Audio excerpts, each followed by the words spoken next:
Good evening, Internet, and welcome back to Bloodstone, our four dads, 5th edition D&D campaign set in the Forgotten Realms. I am your game master / dungeon master / whatever, 8-BitPonies.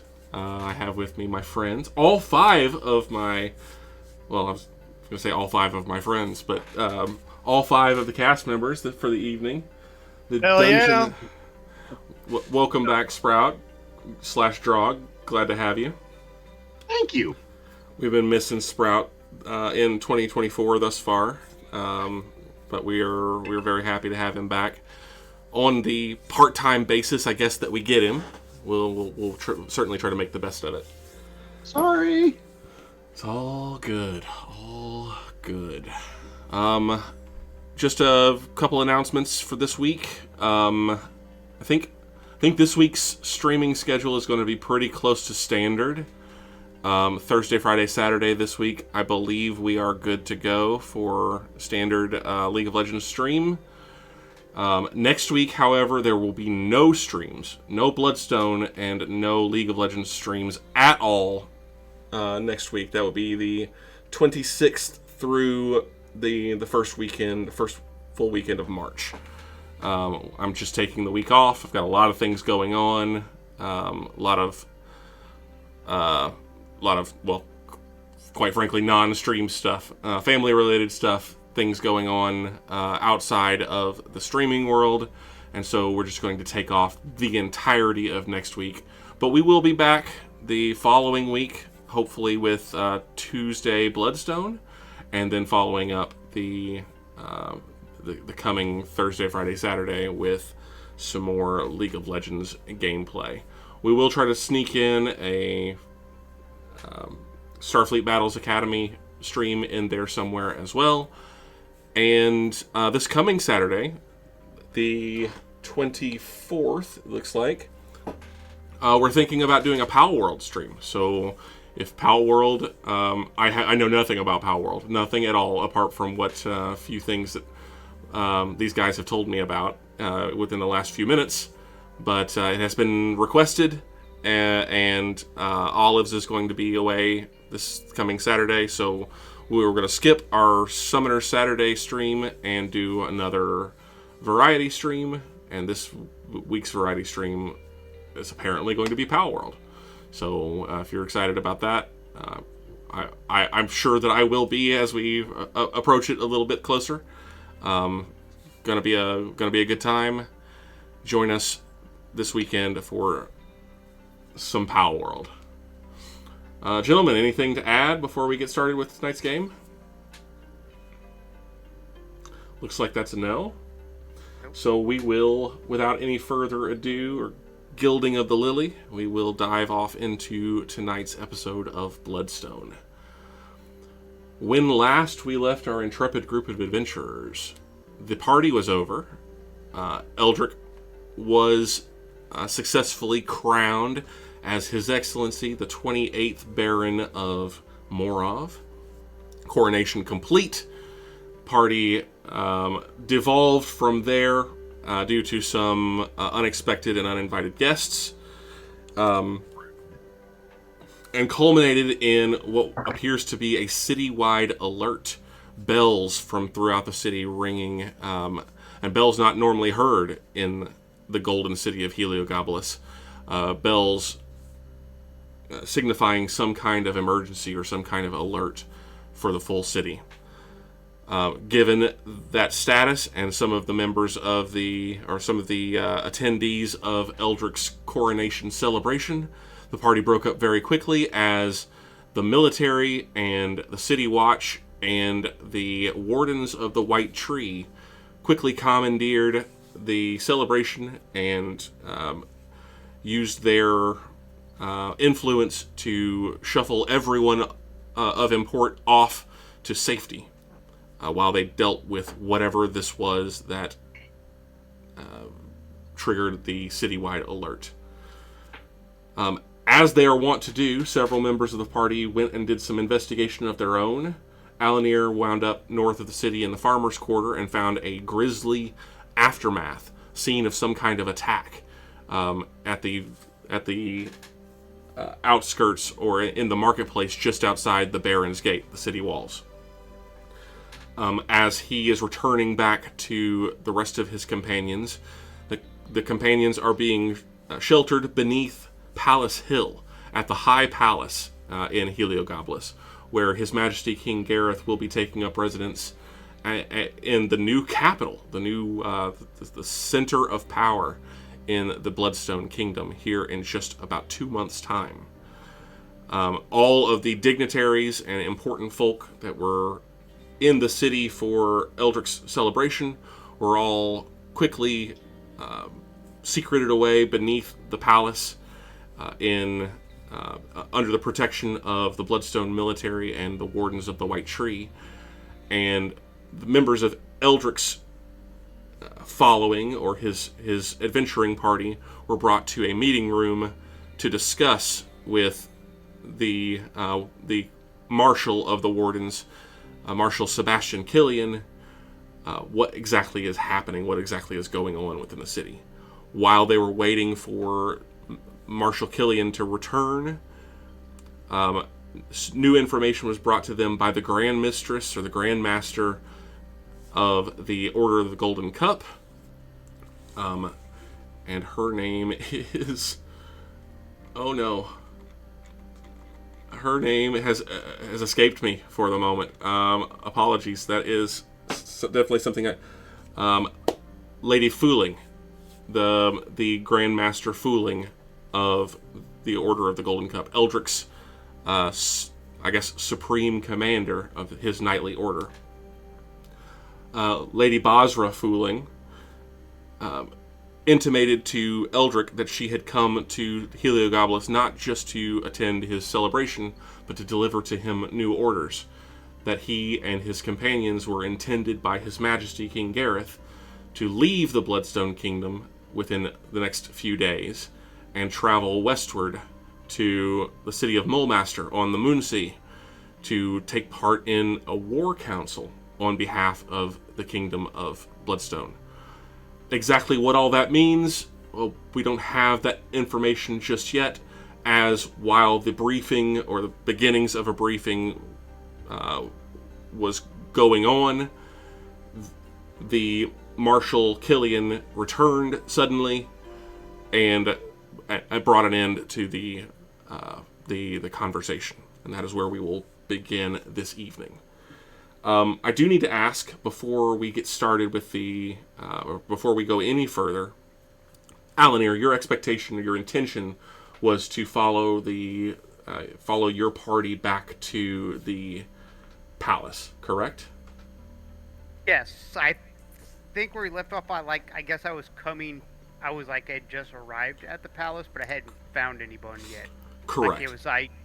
They were already well and talking by the time I even arrived at the palace. So what you will notice whenever you make it to the palace, you're still flying. You're still in avian form. Yes. When you make it back to the palace, you will recognize that in the palace courtyard, just outside the palace proper, you will recognize a group of soldiers who are in the process of unloading what appears to be an individual on a stretcher from a carriage. And as you're kind of circling the courtyard, you recognize that the individual on the stretcher is in fact Sprout. And as you notice this, Killian, who you recognize, comes out and has words very, very quickly with the soldiers who are in the process of unloading Sprout on this stretcher. And you have an opportunity to react to that if you choose to. Yeah. I think I'm actually going to try and go ahead and follow the stretcher, since we have not seen Sprout in a while. So the party. You see that the the stretcher is actually being borne. It's more like a litter. It's being borne by a quartet of soldiers that appear to be in Bloodstone military uniform, and at their head is Marshal Killian and a woman in robes that you do not recognize, and they are preparing to go into the palace itself. So he's basically kind of like a leader that's being dragged. Yeah, well, he's being carried between 4 soldiers, like on a stretcher. Okay. But yeah, it's more like a litter.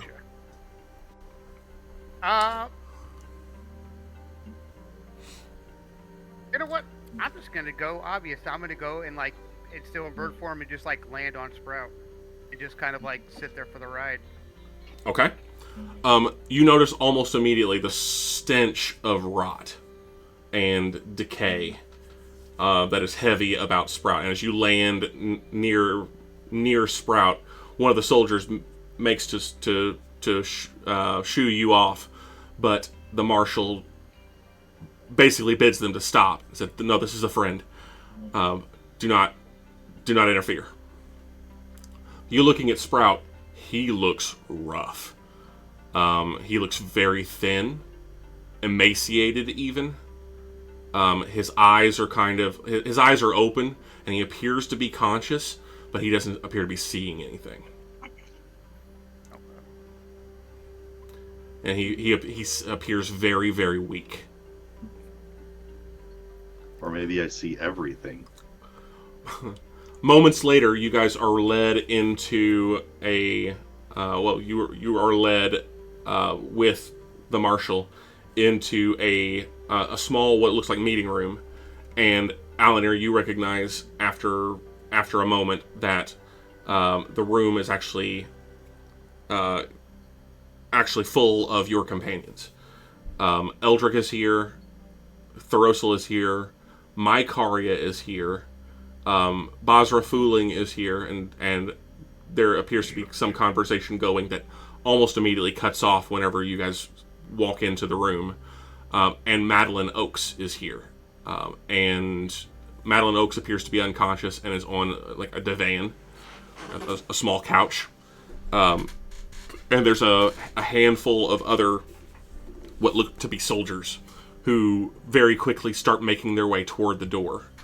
The 4 soldiers that are carrying the litter bring it into the room as Killian begins to speak. And they set you and Sprout down on the ground, basically in the center of the room. And then everyone except for Killian and the woman in robes begin to make their way out of the room. Everyone outside of your party and the other people that I mentioned that were in the room previously. All of them, the Bloodstone military, appear to be making their way out of the room. You recognize, number 1, you don't see Mykaria. Alanir. She's the only person from your party that you do not see at the moment. And then as people start to react to Sprout being brought in on the litter, the marshal begins to speak. And he says, I'll go ahead and hop off. Sure. And basically transform back. He says, no disrespect, Grandmaster, but your briefing is going to have to wait until after the current situation has passed. I will, unfortunately, have to ask you to vacate the premises. The Grandmaster seems a little taken aback by this. She kind of glances at Eldrick. She glances back at the marshal, and then gives a nod and says to you, Eldrick, we may continue this briefing once your business here is concluded. I will visit you at your home. Please send word whenever you are no longer detained. Eldrick will nod. Without any further, she kind of glances back at Killian again, but makes no further reaction other than just to kind of give him a curt nod and then stride out of the room. After a moment, the door to the room closes, and your party, minus Mykaria, and a woman you don't recognize who is in very clearly in robes of Ilmatari priest, but she also wears a badge of the Wardens of the White Tree. And then, obviously, Madeline Oakes. Those are the only people that are left in the room. Killian appears to be entirely business. Like, he has been pretty quiet and has been pretty passive for the majority of the time that you have been around him in the last several hours. But right now, that could not be farther from the truth. He steps in, and he has this aura around him that is just 100% business. That he expects that what he says has worth, and any orders that he gives, he has an expectation that they are followed. He says, "Apologies, Your Excellency. We must to business right away. And to address the invisible sorceress in the room, my lady, your association with His Excellency has bought you some patience thus far, but the time for your games has passed. Will you be joining us this evening or not?" I'll just drop it. He says, "Splendid. Then if you would all look here," and he begins to he reaches over to the woman that's standing nearby, and she hands him what appears to be an ornate rod of some kind. It looks like it's like gold and silver, perhaps iron, and it's a very ornate construct. It appears to have the like a badge of it's not like a badge of office, but there's a device on it that looks like a stylized version of the Warden's sigil. He says, "If you could all just look here for a moment," and he holds it above his head. What do I think this is? Can I get an inkling? You can make me perception check. You can make me an Arcana check. You can make me a religion check. Well, whatever you decide. I'll do Arcana. 26. Very clearly some kind of magical implement. And even as you are looking in that direction, you see there's a bit of a, not so much a flash, but kind of a ripple that goes out from this item. And as it does, you feel kind of this wave of pressure kind of fill the room. And you're alarmed, obviously. As you've just been subjected to some kind of magical effect. But as this pressure wave kind of rolls over you, you see the room change. The room changes from a largely disused, sort of mostly empty, almost like a storage room that's been set up as a very, very hastily constructed meeting room, to still largely the same size, but a very well-appointed, very austere and well-decorated meeting hall. In the center of the room, where Sprout was laid down on his stretcher, is this long, sort of like a meeting table, and there are a dozen chairs that are centered around it. And even as things begin to change, like there are candelabras that are set up everywhere. There are banners of the Bloodstone Kingdom and of the Wardens of the White Tree and of the Bloodstone Military that are basically festooning the walls. And you recognize that there are no doors and no windows. And as he begins to work his way around the side of the side of the table, moving to the head of the table, he hands the rod back to his assistant, I suppose, and says, "Apologies,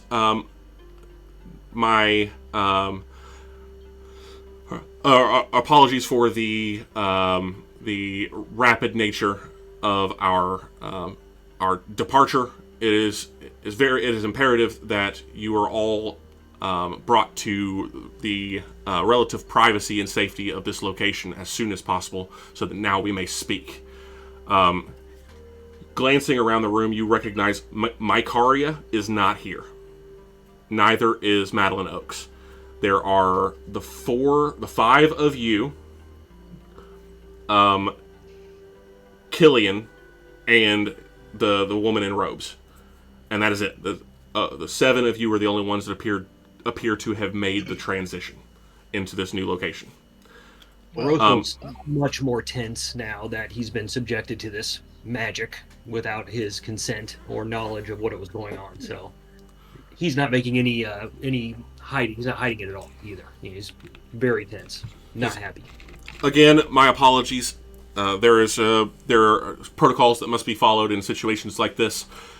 You are safe. You are in a we shall say a secure location where we can now speak freely. He turns to Alanir and says, whoever it was, or whoever it is that is scrying you, will no longer be able to will no longer be able to intrude upon this conversation. Someone was scrying on me? I assumed that you knew. Apologies again. There are a number of things that we must get to very, very quickly. Please feel free to be seated. We need to speak as soon as possible. As you can see, your friend here, Sprout, I believe, was just brought to us from the market quarter. And I believe that he has a bit of a tale to tell. If you will indulge us, Excellency, please have a seat. We will get this interview started as soon as possible. As everybody's chatting and whatnot, Eldrick's listening. He kind of looks around the room, clocks who is and isn't there. He's going to walk over to the table, grip it, kind of lift up a little bit just to get like the weight and the measure that this is a real thing that's happening, and then he'll take a seat. If there is a seat that is specifically in front of a banner for the order, he'll take that. Otherwise, he'll just take whichever one seems most appropriate. Okay. Yeah, there are banners for the Order of the Golden Cup as well, though they're not specifically arranged around the table as though there's like roles necessarily. It's just this room is very clearly used for business of a military nature, and you get that immediately from looking around. And he says, if you have any thoughts for those that were left behind, please understand that your lady mother and your companion, Lady Mycaria, are in good hands. They will be cared for until such a time as you can be returned to them. They are in no danger. Indeed. Eldrick will take the seat at the opposite end of the table. Okay. So you did say it was a rectangle. Yeah, it is a long rectangle. Killian waits until everyone else is seated, and then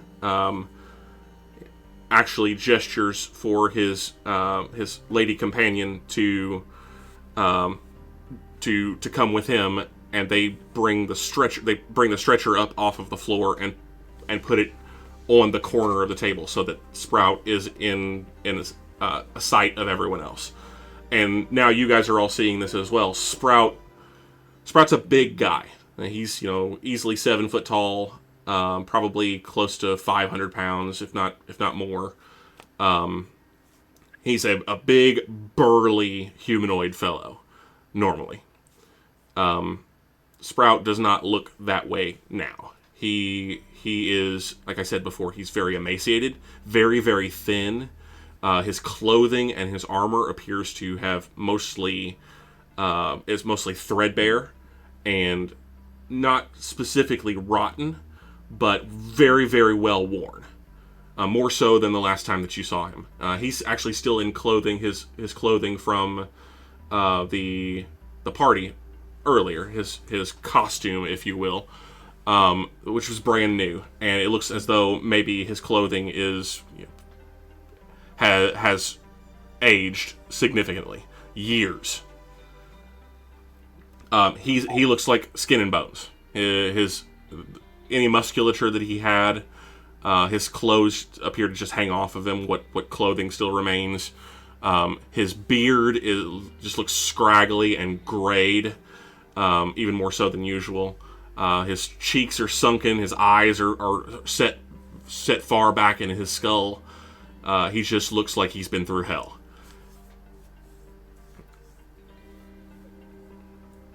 Says, we have reason to believe that your companion here was at the epicenter of what has just happened in the city. While it is understandable that it is going to take him a good deal of time and care to recover, we don't have that kind of time. We need to understand what he knows as soon as possible. So I have brought him here so that we can get to the root of this issue as soon as possible. Are we understood about that? Eldrick will lean in, put a hand on Sprout, and give him, I don't know if this is going to matter, but he'll give him 30 points of healing from lay on hands. Color immediately starts returning to him. He definitely looks better. He still looks considerably drawn and worn and thin, but the color begins to return to him almost immediately after you touching him. And Killian kind of gives a nod, and he says to Sprout, he says, "Master Sprout, do you recognize the man standing above you?" That's a good question. Do I recognize? Sprout, you are essentially just coming back to some sort of lucidity. The moment that Eldrick touches you, you begin to start feeling awareness return to you. Okay. And you look up and you see the man that's standing over you. The man that's currently standing over you is, in fact, Eldrick. I believe I recognize him. I am fairly certain that is Eldrick. Welcome back, friend. You look a little worse for wear. I think I feel a little worse for wear. Master We'll Sprout, see what we can do about that. Can you tell us what has happened to you? And for that, we will take a step backward for a short time. Flashback. Sprout, it has been some time since you left the party. You have been wandering the streets of Heliogopolis largely aimlessly, but for how long, it's really impossible for you to tell. It's dark outside. It was beginning to get dark before you even left Oakhart this evening.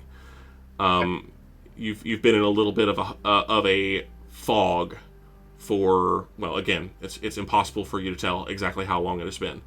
You don't recognize specifically where you are in the city. Most of this city has started to kind of look all the same.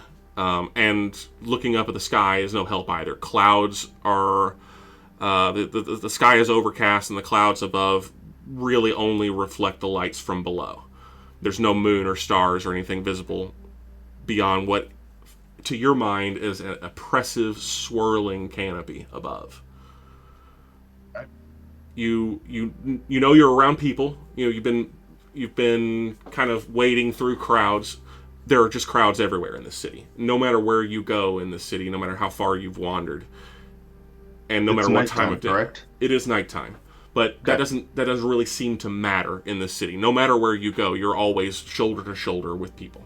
There's thousands and thousands of people in this city, and it's a little jarring for someone like you, as you're not used to being around people. Way too many people. And you're you're just kind of looking around, and it's as much as this city has started to wear on you. You're looking around a little bit, and you can see you've actually left the city proper. And in fact, as you kind of look around a bit, you see the gates of the city, or a set of gates for the city. You have just passed through. You're actually, well, it's difficult to tell what part of the city, but you can hear the sounds of running water off to your left. Suggests that the Beaumaris River is off to your left. And which means that you've probably left through the northern gate, known as the Baron's Gate. You don't know much about the landmarks in Heliogabalus, but you have spent some time here trying to get at least a grasp of the lay of the land, and you would expect that you are currently entering what is known as the Market Quarter, or the Farmer's Quarter. Sorry, the Farmer's Quarter, which is a section of city that is mostly like a smaller marketplace, like a farmer's market, just to the north side of the city, and where people from outside Heliogabalus, the farmers and the food sellers, and people who don't have the money necessarily to have permanent lodgings within the city, or a permanent shop or permanent space within the great marketplace inside the city, bring food stuffs and things here to sell at like a large sprawling farmers market. As you're kind of trying to wrap your head around where you are and what you're doing, a sound from somewhere up ahead draws your attention. It's a cry of alarm. And then almost immediately thereafter, it erupts into a general chorus of terror. Mad panic flashes through members of the crowd, and all at once you're struggling to keep your footing as shrieking townsfolk begin to pour past you and toward the gates. As the crowd begins to thin, as people are just pressing past you and pushing past you as fast as they can, you see the source of their terror. An emaciated corpse slumping on the exposed spine of a similarly wasted gray horse. The skin of both horse and rider is stretched tightly across bone, and the rider's belly is grotesquely distended.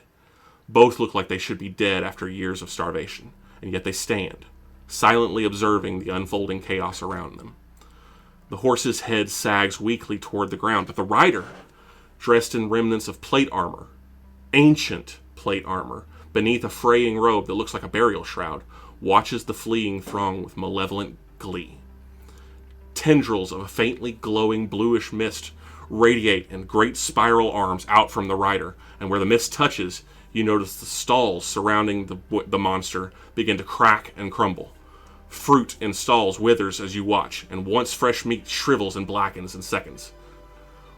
Dozens of people centered around this horrific scene begin to wrestle with each other to reach this rotted food, and are frenziedly stuffing it in their gagging mouths. Grinning wickedly, the rider reaches out with a tarnished staff, fashioned as a pair of scales, and snags the shoulder of a fleeing villager.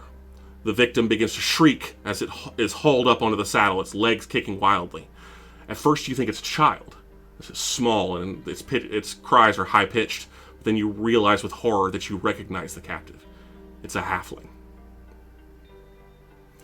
The halfling, Dao, is pressed tightly against the creature's saddle, and his spasms begin to grow weaker by the second. The rider coos to its captive. "You are indeed my child." The creature does not have a true voice, but when it speaks, its words are formed from the sound of buzzing flies and cracking wood. It turns its hateful attention to the crowd. "We seek the platinum gem. Give it to us, and the suffering of this innocent will end." The creature doesn't appear to be upset that its demand produces nothing but blind terror from the masses. Without any kind of prodding at all, the emaciated steed takes a few heavy steps further into the marketplace. As it moves, its influence spreads. More food rots, more people collapse and weakly try to devour whatever remains. Not one of you will save this innocent? Then look upon us and know fear. Your fear speaks to us. Remember this day, and spread your terror to all who will listen. Let all who live know that we seek the platinum gem, and that we shall plague you until we have what we want. Find the platinum gem. Think upon your terror, and we shall hear you.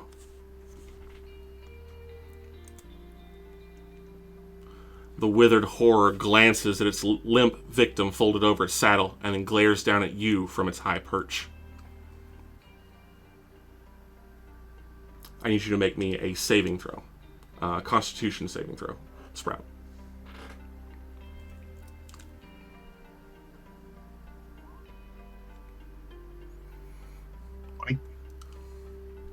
You begin to feel as you recognize as the creature has approached closer to you, and as the mist around it continues to billow out, you can see that the mist is actually clinging to your skin. And you can see that your clothing and your armor are starting to become threadbare and beginning to wear. You feel like a pain in your stomach almost immediately as you realize that that this thing has gotten close to you, and it's immediately as though hunger pangs seize you. Your body starts to lock up rigid as these muscular cramps radiating out from your stomach begin to spread throughout your entire body. But for the moment, you are otherwise unfazed. What do you do? Jeez. You're racked with pain, you suddenly feel hungry, and your muscles are locking up. Otherwise, you're fine.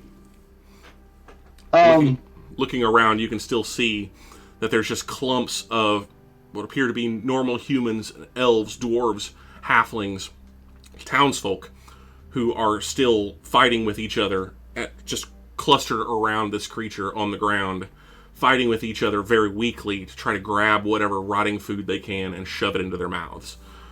On the back of this horse, you see Dow being pressed into the saddle by one desiccated, withered arm of this creature, and his kicks have stopped. He's just twitching very weakly, and he seems to be trying to do anything, but unsuccessfully thus far. Do I have any of those emaciated people or any other crowds directly around me? Like, oh, yeah. arms reach? Maybe not arm's reach necessarily, but within just a few steps. And you look around and you realize that all around you the marketplace is almost entirely cleared.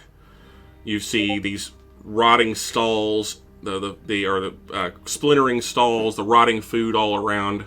The only people that are still in the area are clustered on the ground and are fighting with each other to try to get this food. But as far as people standing, it's just you and the rider. How close to the rider am I? 10, 15 feet. And it is slowly approaching.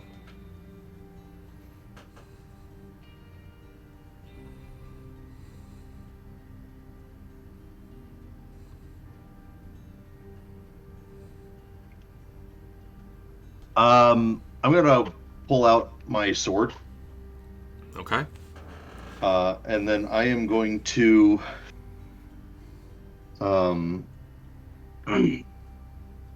Get him. Fuck him up. That's right. Where are we at? I am going to try and misty step towards him, and my goal is I want to try and swing at the front legs of the horse to either get the horse to rear up to dislodge my companion, or to lop the legs off to cause the horse to drop, that would cause the rider to hopefully stumble, and as soon as I see an opportunity to grasp him and yank him away. Okay. Go ahead and make me another Constitution saving throw. As you you begin to call the power to you to perform this Misty Step. Nice. Okay. 21. You call to yourself this power that you have drawn on before. You're not really sure exactly where it comes from, but you know in this moment that wherever it comes from, you need it now. You dash forward, your body dissipating into mist, and whenever you reform, you're standing directly beneath this creature with your sword out, and you swing through to try to take out the forelegs of this horse. Go ahead and make me an attack roll. Oh, where's that?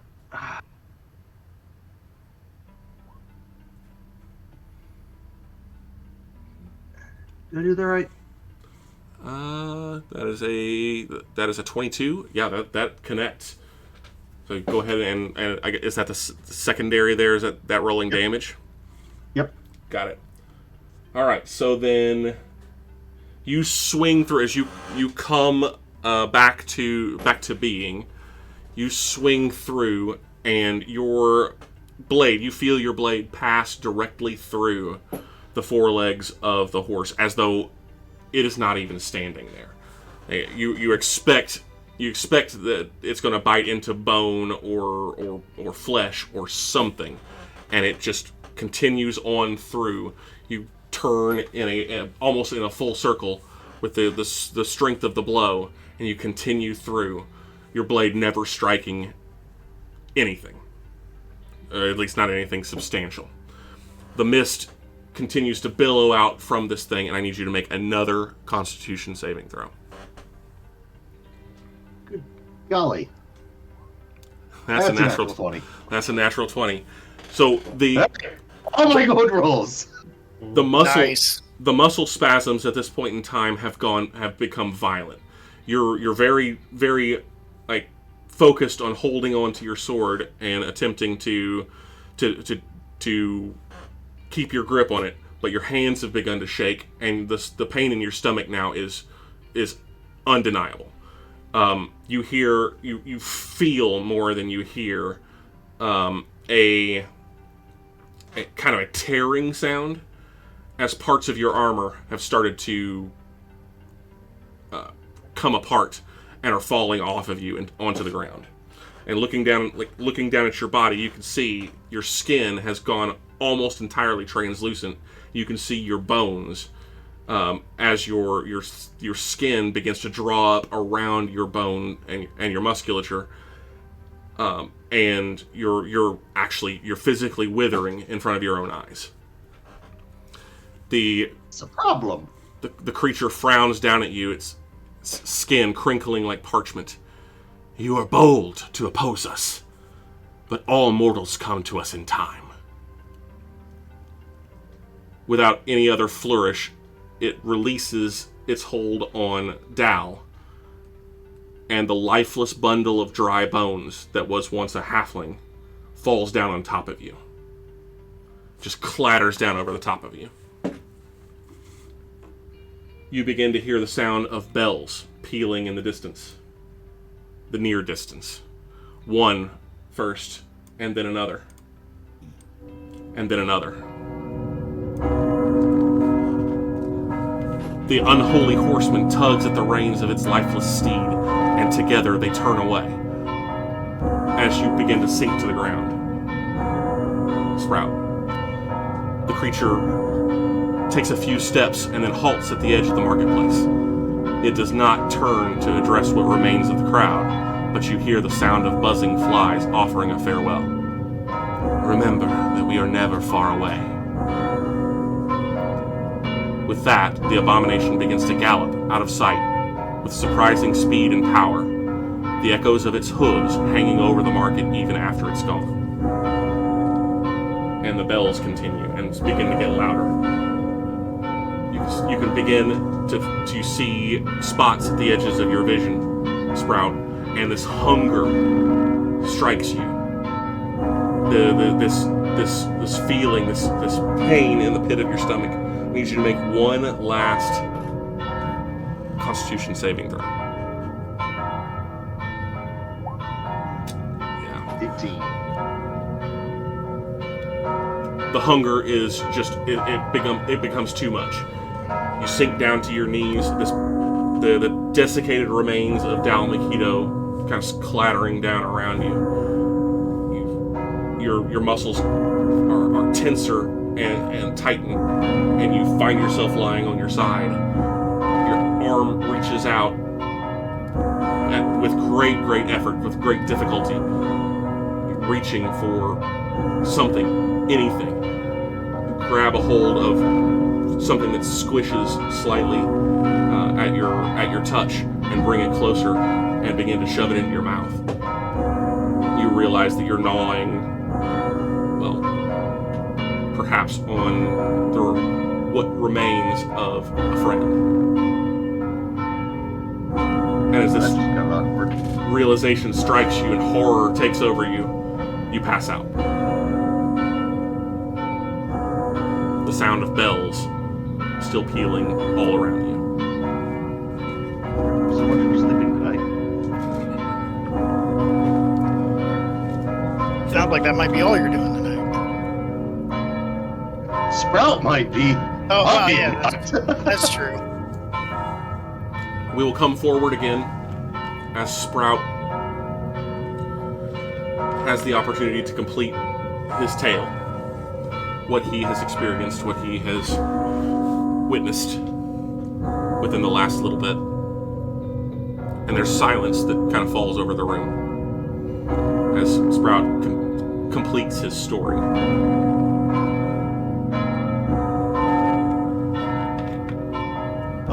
Quick question. When my sword passed through whatever mystified body it passed through, was there any reaction either with the surface of them or from their facial expressions that I would have noticed?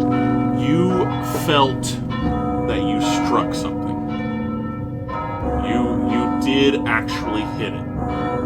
It passed through as though it was mist, but you do know that your sword made contact with it.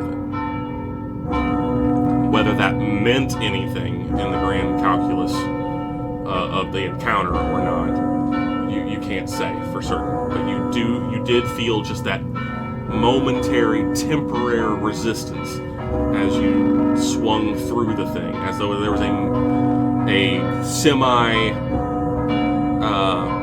semi-tangible membrane or the like that your sword passed through as it made contact with the creature.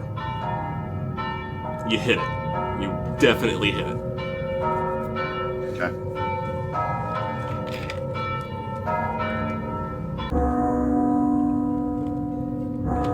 Due to the circumstances and everything that transpired with me, I feel zero inkling of holding any information back, and I am more than willing to recount this tale in as much gory detail as I can recall, so that people might be properly concerned at the circumstances that have arisen. Eldrick will ask you to not tell the story again. And thank you for having the fortitude to recount it one time. Killian sits, having moved to his seat at some point during Sprout's story. He sits with his elbows on the table, his fingers steepled in front of him. He says, "Your Excellency, while this is the first such happening in our fair city, this is unfortunately not the first time that we have seen a similar scene. We are aware of more than a dozen villages and small townships in the northern Bloodstone provinces, 15 to be exact, that have seen similar attacks in the last 4 months. Not specifically this creature. We believe there to be at least 3. But this is not the first time that this has happened. This is most certainly the most populous area that they have struck.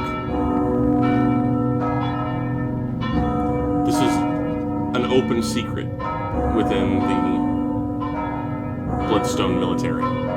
The existence of these creatures, these undead horsemen.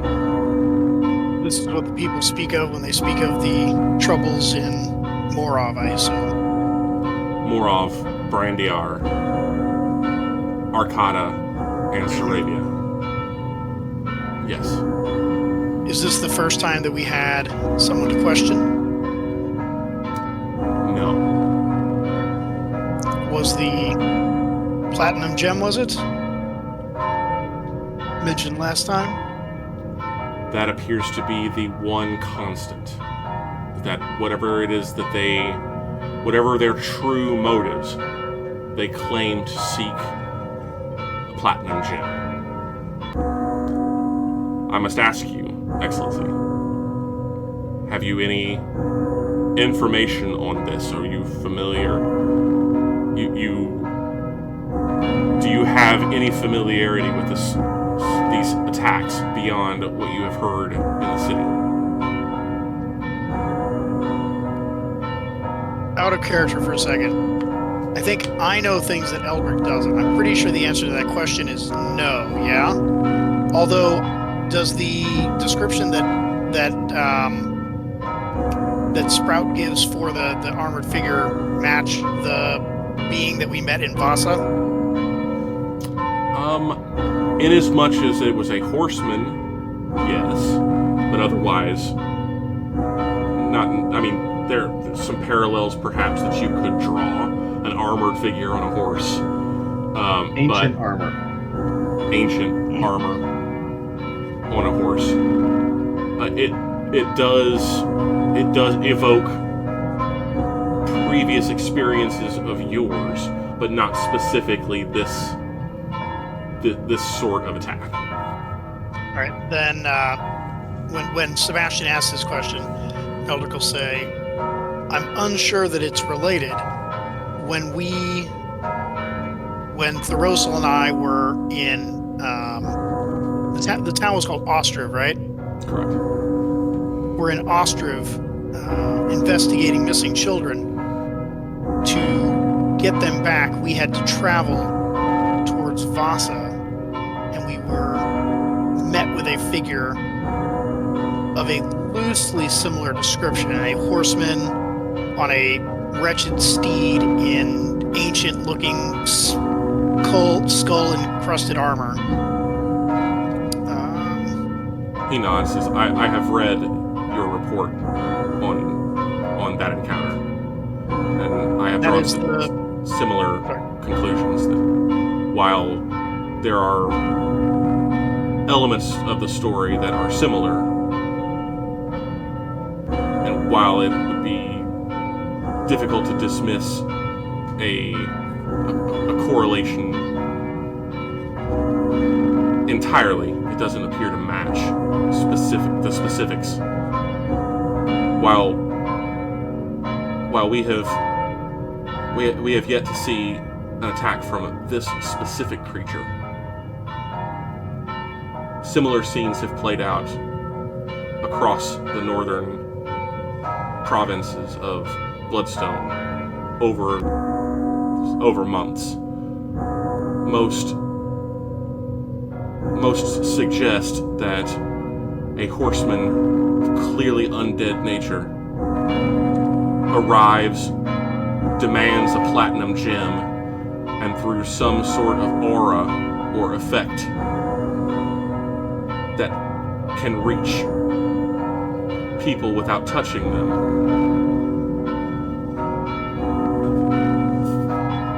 folk are affected and are compelled in certain ways. While this is a new variation, we have seen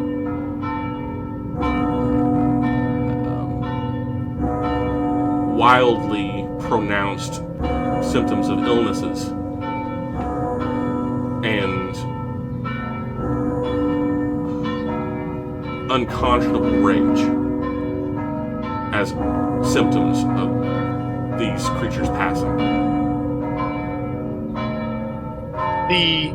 Out of character for a second. The intelligence agency in this country is Spy Song, yes or no? Was. Was.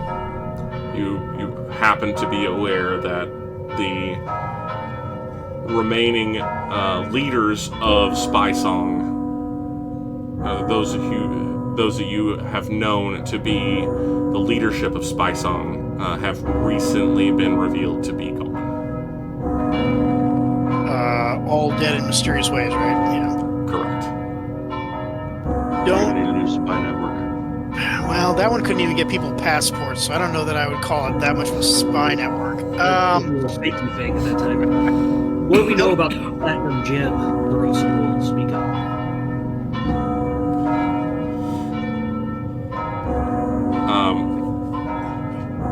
Killian shakes his head. It's beyond assumption. Very little that we can substantiate. It's too generic. I'm not familiar with a platinum gem specifically, though. Why would they look for it? But they're looking for it here, specifically in northern Damara. Exactly. This has been going on for months. Surely you have some guesses. We do in fact. Though our conclusions have thus far suggested that these horseman creatures are not in fact seeking an item, whatever this platinum gem is. We don't believe that it exists. We believe that it is their justification for spreading fear.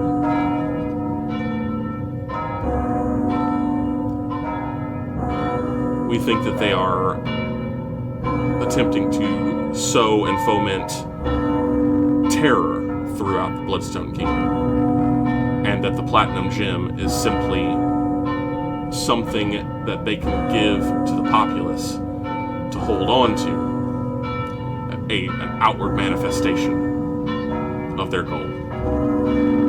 We don't believe that it exists. I guess that's one theory. What were some others? He takes a moment, he looks at thoros'l, he looks over at Eldrick, and then he looks at Alanir. Can you think of anything in our nation's history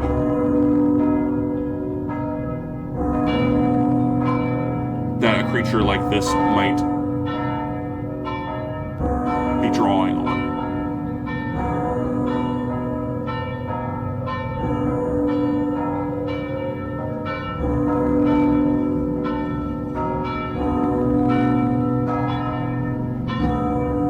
No? Not one of you? How ancient is your nation? I'm not from around here.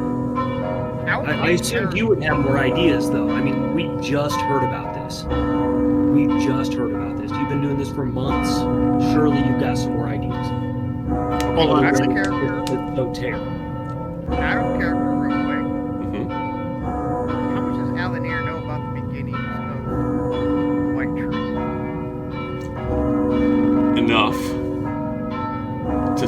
Enough to know that. Enough to suspect what the Platinum Gem is. Enough to suspect that there may be some correlation. Yes. You would know, and Eldrick, this would extend to you as well, because you are a student of religion, and specifically in the Kingdom of Bloodstone. Well, I got an 8 in history as well, so, you know. At the end of the Bloodstone War, when King Gareth and his companions defeated Orcus in the Abyss, one of the tenets of their victory, one of the facets of their victory, was that they slew an avatar of Tiamat, the Dragon Queen. This was done because they were attempting to garner the favor of the Platinum Dragon, Bahamut. And in so doing, they retrieved the heart of this avatar and used the heart's blood to destroy an artifact of evil, which you know to be the Wand of Orcus.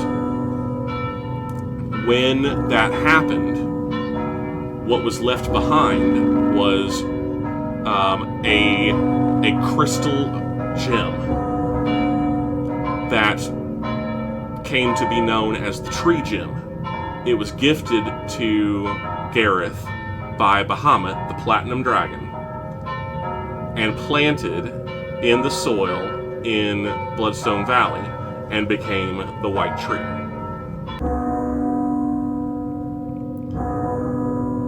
While you've never specifically heard of it referred to as a platinum gem, there are a number of elements of that story that are enough to draw some areas of correlation in your mind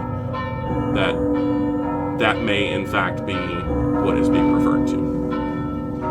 But as such, no platinum gem exists anymore. It was a seed that was used to birth the White Tree of Bloodstone, which is, well, one of the symbols of your great nation, and specifically the symbol of the Wardens with whom you converse right now.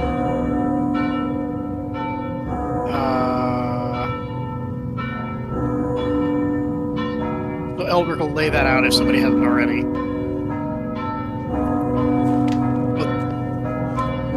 I don't know much about the tree. After you lay it out, does it ever go to seed? Not that I'm aware of. Or seed? Only once.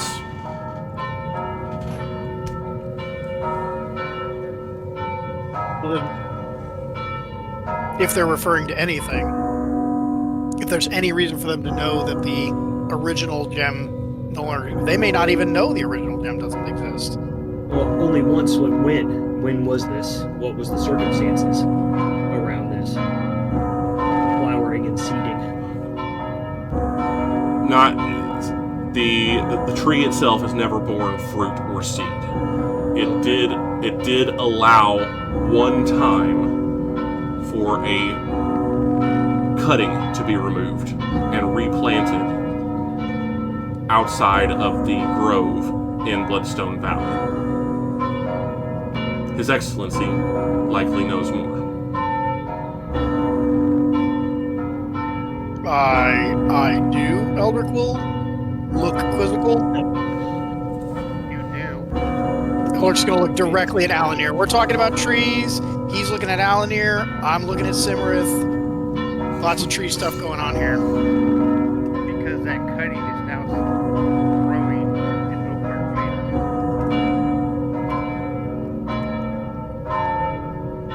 Eldrick looks pretty flabbergasted.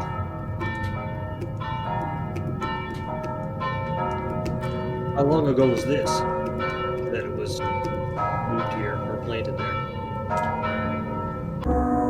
It would have been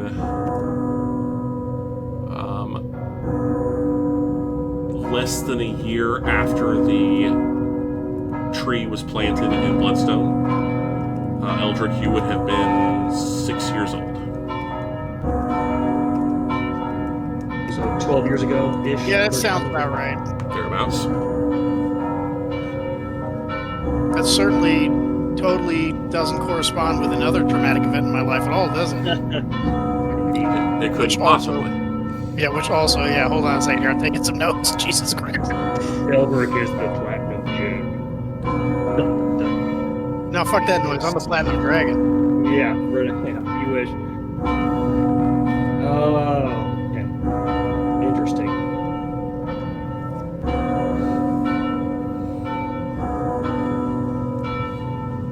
This information, while not entirely secretive within the hierarchy of our defense force, our protectorate, is not even the existence prior to today, even the existence of these horsemen have not been widely admitted to. We have attempted to keep as much panic and terror from spreading in a time where, unfortunately, they're not in short supply already. There doesn't appear to be any specific pattern to where these horsemen appear. Beyond, thus far, their predations have been limited to the northern provinces. They have not yet been spotted, to our knowledge, in the south. We don't know the reason why. So hold on. We've got oddly undead creatures scouring the northern part of the country for a platinum gem. We have a fairly good idea what they think they're looking for, if not necessarily what they actually are looking for. We have a country in unrest. We have high-level officials in the country getting mysteriously offed on the regular. And we have suspicions being cast at the king. Alanir, thoros'l, Macaria, any other big item docket entries we need to add to this list here? Don't forget the Don't forget the drow involvement. Country was besieged by undead. Let's one at a time here. We all have things. Of course you all do. Of course you all know something Eldrick doesn't. And Alanir's going to get 2 in this go-around. Anyway, sorry, thoros'l, what'd you say? Well, we shouldn't forget the drow involvement. Ah, yes, and we have drow cult interfering with attempting to assassinate people. Our companion Alanir here was almost assassinated for his involvement with the Queen, which they seem to know about.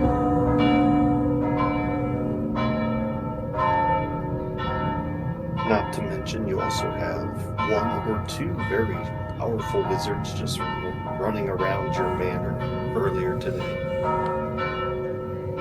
Ostensibly, he's going to look to Sebastian. Ostensibly, one of those 2 has turned over a new leaf and is in custody.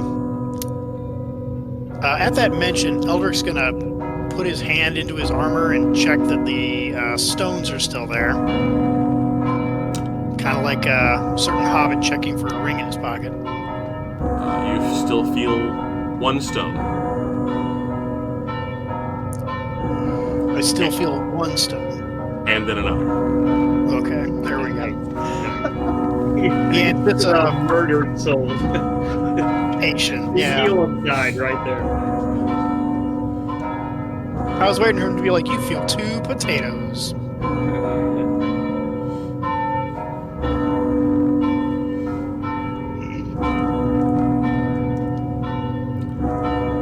And we also can't forget, when was the last time this country was under siege by undead? That would be a certain war with a certain lich. Whose shadow still has not fully been banished. Yeah, but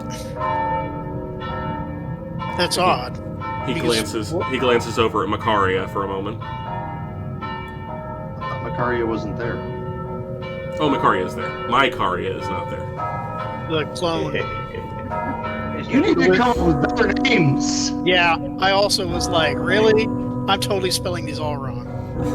I just used the same letters. I just switched them.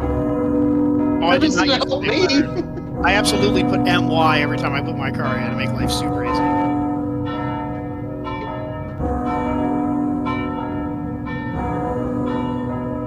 But then why kill Demian Ree? Wasn't he a collaborator? Killian gets a little stiff at that mention. While the late Baron Ree's political affiliations have drawn some suspicion of him during the end of the war and the years following directly after. There was never any proof brought that was damning enough to remove him from office. Well, then I retract the statement. But certainly it is interesting that wasn't his... Well, no, his place was torched in fire, wasn't it? It was. After a plague outbreak. Oh, after a plague outbreak. Interesting. That is at least the story that you have heard. Well, then let's find out the story that Sebastian knows. Sebastian, is any of this related to the death of my predecessor? Plague outbreak, fire and all. Sounds familiar. Sounds like a cover story. These horsemen have never been spotted in the environs of Morovar, if that is what you're asking. While there are still a number of questions that we have regarding the demise of the late Baron and his household, at this time, we have no way to tie them directly to these horsemen. Gotcha. Tragic though his death was, and under no less mysterious circumstances, we don't believe them to be directly tied together. Yet another investigation. My people are working through. Go ahead. Yeah. Are these horsemen sightings? Are they becoming, progressively more southern, or is there a pattern? There's no pattern. I understand, but are they progressing further and further south with each sighting? Heliogobalus sightings becoming more frequent. Heliogobalus is the furthest south that any such attack has happened. I could lay out the specific villages and townships, and he'll begin like on the table. There's a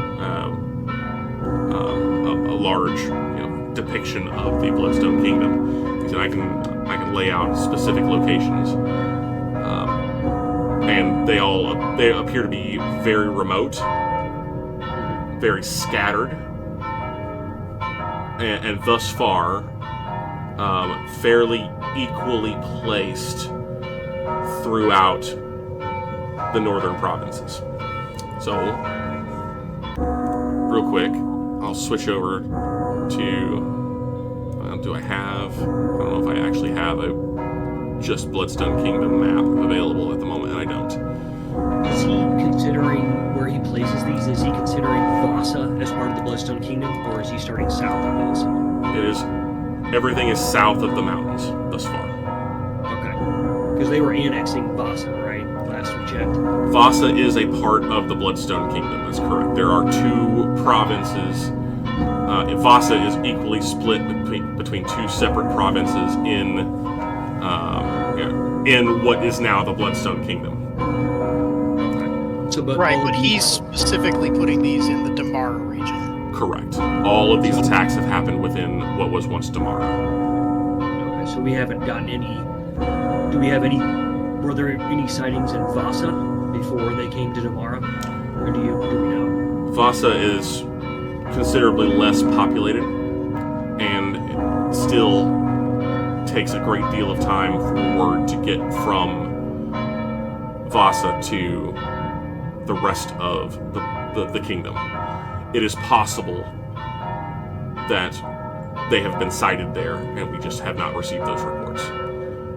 Unfortunately, as was previously mentioned, well, this has been the purview of our intelligence network, and we're a bit blind at the moment with respect to Spy Song. I can see why you were thinking this might be some sort of weakening tactic with all the killings of the higher-ups in the country in disarray. This might be just the right tactic to soften the country up further. Let's just say that the last time that we had this level of organization or this level of coincidence in select and key deaths, invasion was not far behind. Beginning to see where you're coming from on that regard. How aware is the king of these two situations, the deaths and the odd plague-bearing invaders? He gives you a very frank look, and he says, I think you know about as well as I do what His Majesty truly believes. No, but I know you know what he's been told. I know what he Thank you. he takes a moment. He says, His Majesty is being given regular reports.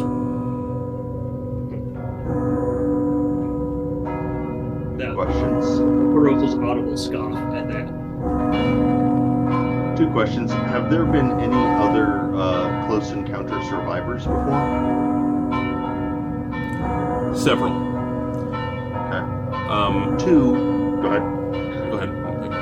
Finish your question. 2. Does anybody have anything to eat? I'm fucking starved.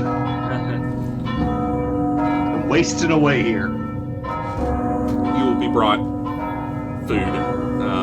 There's food and things available.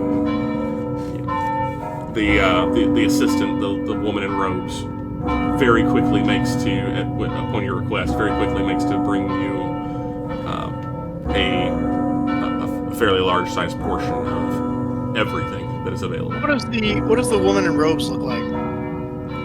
She appears, you don't recognize her, but she does appear to be wearing, she's wearing armor beneath what appears to be robes of Ilmater. Mm-hmm. She has a short, just above shoulder length, not exactly a bob, but not much longer than that. Dark hair and dark eyes. She actually has something of a lattice work of what appear to be scars across the right side of her face. Not specifically looking like claw marks, but it does appear that she has had sharp implements taken to her face on more than one occasion.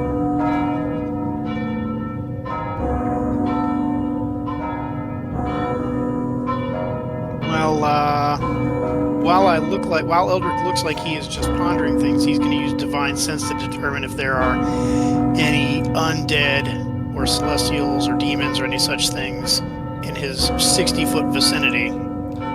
You detect one fiend. And it is Macaria, yeah? You detect one fiend. It's the roost. Indeed. Or, I should say, you detect one source of fiendish energy. There we put it go. that way. That's better. I got you. Accurate. Alright, that's good. Fiendish Deal. essence. Nice, Essence of yeah. fiend. bottled. All right. Well, these things said, just think of it and we'll come get it, right? Isn't that what they told you, Sprout?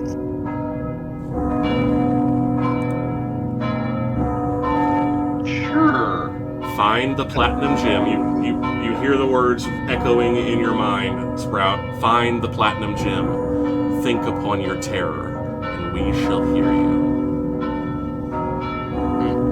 Well, they can't hear. They can't but hear me now. Well, right here they probably can't, but that sounds great. Sounds fantastic. So I say we go out to a remote fortress in the wilds in the north.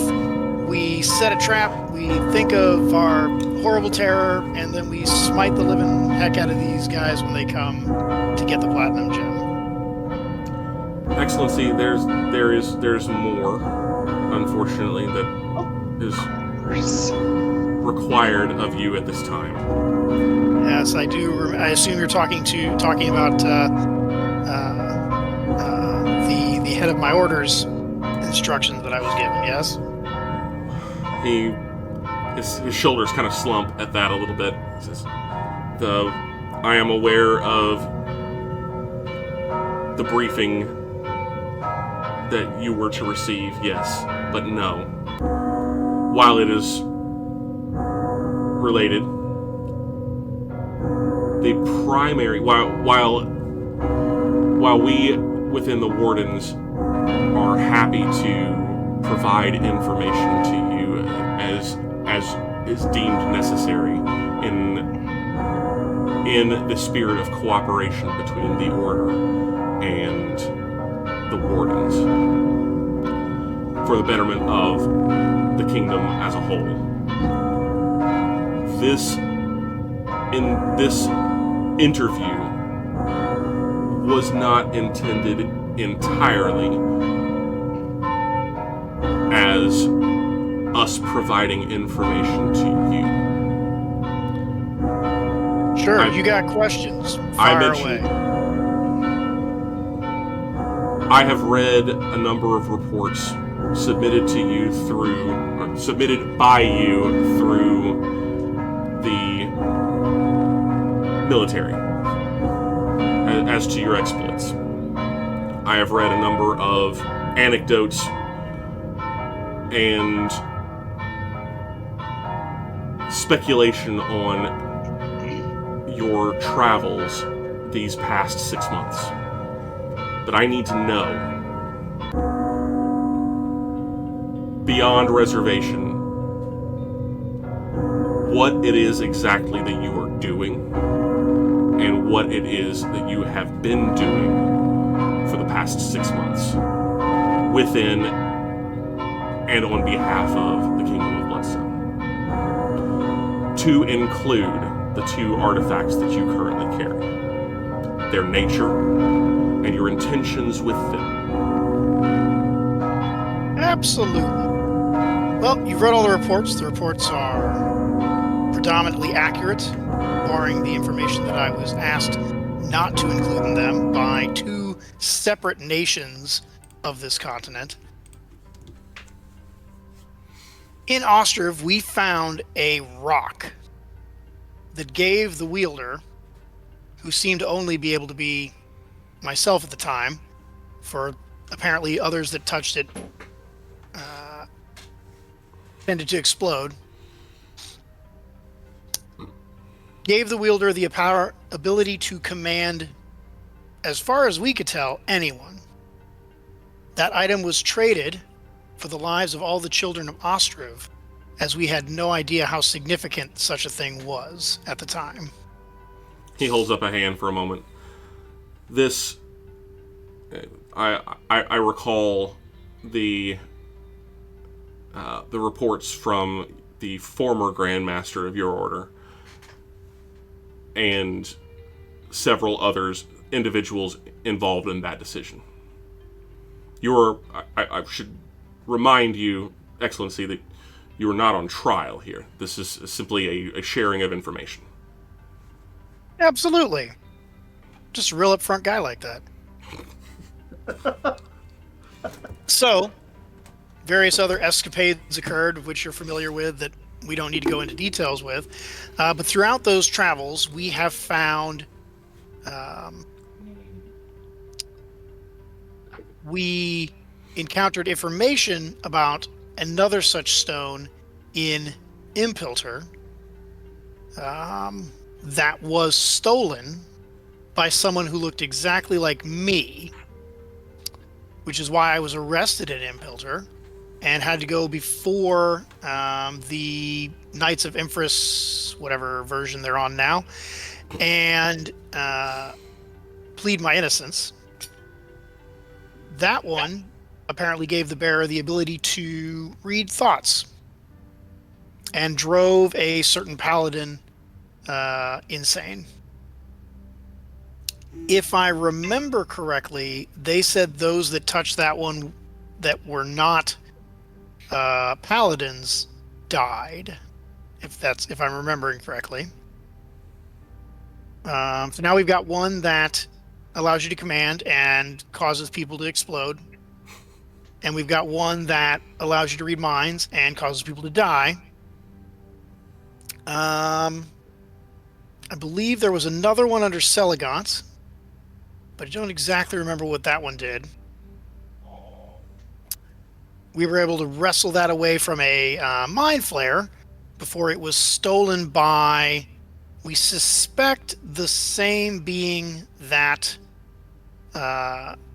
took the one from Impilter in my guise. That's a little hard to tell on that one. There was mind flayers involved. And then the two that I have were found along the way.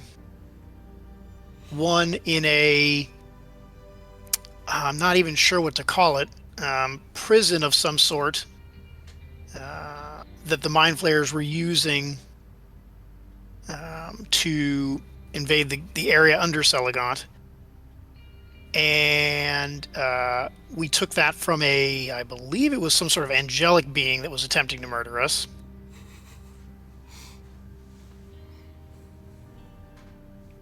Out of character, I'm having a hard time remembering where I got the other one for a second.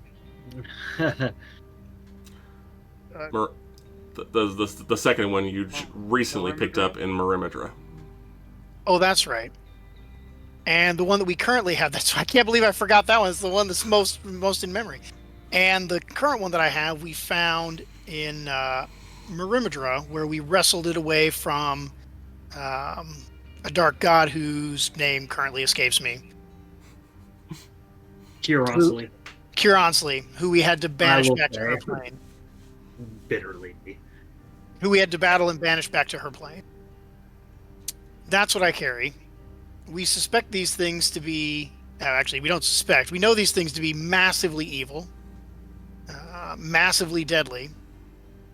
And we are hoping to keep them away from whoever it is that seems to be attempting to collect them. To what end? Well, I think the real question is those who are collecting them, what is their end? My best guess, trying to bring back Bane. We were given a map, and it correlates with the locations that we found a few of our stones, and the center of that, approximately, seems to be Tantris. He nods. That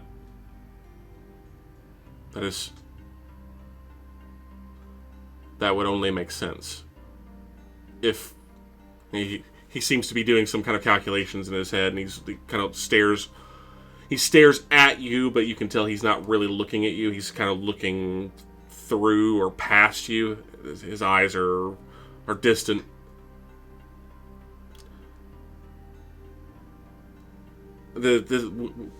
I suppose I'm getting a bit away from the point. But I'm not. Please continue. I should add that Ilmater himself, while a bit cagey on the details for reasons that are still yet to be seen, himself has blessed our interference in whoever it is plan is attempting to collect these stones. Convenient. I have been, inconvenient all you want. You can ask him yourself. You got, I suspect, a worshiper right there. But certainly, that should tell you my conviction in this, to prevent these stones from being brought together for nefarious means. You have other questions, I suspect. Too numerous to be recounted here, I'm certain. But what you intend to attempt to keep these stones from who or whatever it is that is attempting to collect them, you say? At some point, we had hoped to seek out or be sought out by these entities for the purpose of preventing them in their nefarious deeds, but we have gotten caught up in other matters.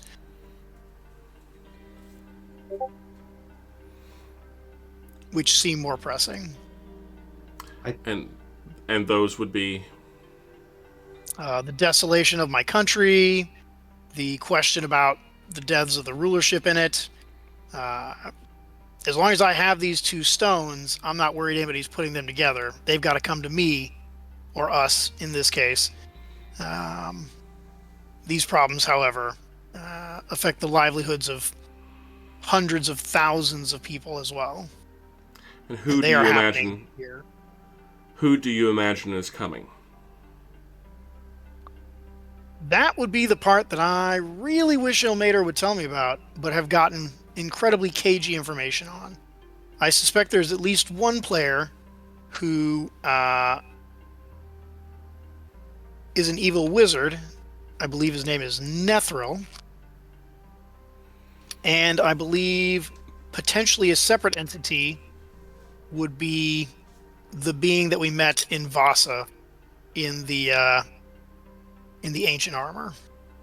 Other than that, I don't know if there are any other beings hot on the trail of these stones that we haven't already defeated. When you say Nethril, his eyes kind of flick over towards Makaria. Mm-hmm.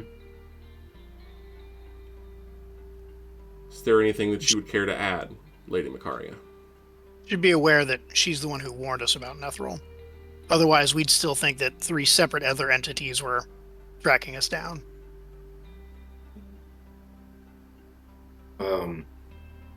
Yeah, his daughter might be going against us too. Who, mine? You leave my daughters. You shouldn't talk about things you don't know about. We'll say. I just worry that her form may be used, as I saw it shift when Nethril visited me. That's all. So the matter at hand is Nethril then, not my daughter. I think she was saying the matter at hand would be Nethril using your daughter's guise. You've been in direct contact with this Nethril recently. Yeah, he came to the party. He was at a good lord's house. I assume that he was not on the guest list. He certainly was not. Of course, neither was Nellick, but he seemed to crash the party just as well. Your propensity for becoming involved with powerful and notorious individuals is alarming, to say the least. Well, you don't become a baron by shucking wheat. I tend to attract the best and the worst. You could say Attractive that personality. the Baron is a powerful and notorious person himself at this point. So I'd I'm say that's beginning to fair. understand. But So- more importantly, Sebastian, I'm your powerful and important person. I am here to do the same thing that your oath, well, very similar thing to what your oath likely proclaimed, which is to save the Bloodstone kingdoms by whatever means my morals will allow me to undertake, which I suspect is probably a little less flexible than yours, but I'm unsure the exact wording of your oath. He actually almost smiles. Your loyalty to the Bloodstone Kingdom is not in question, Excellency. We wardens understand that you are an ally, quite possibly the greatest ally that we have. It is my intention to utilize this information that you have shared with us to aid and assist you in whatever means that we can. As difficult as it is within the confines of the Bloodstone Kingdom today to act for the true betterment of our kingdom, as dangerous as it is, you are correct. My oath, specifically, the oaths of those under my charge and in my employ, involve doing whatever it is required to protect our people, your people.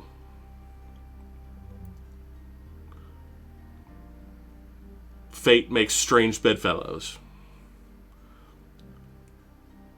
He turns his gaze back on Macaria, as I'm certain you well know. Well, all right, he stammers a little bit. I don't know about the bed part, but certainly allies. Jesus Christ.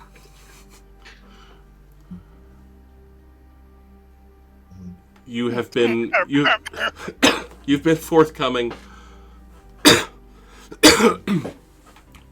and candid with the information that we requested of you. What is it that we can provide to you?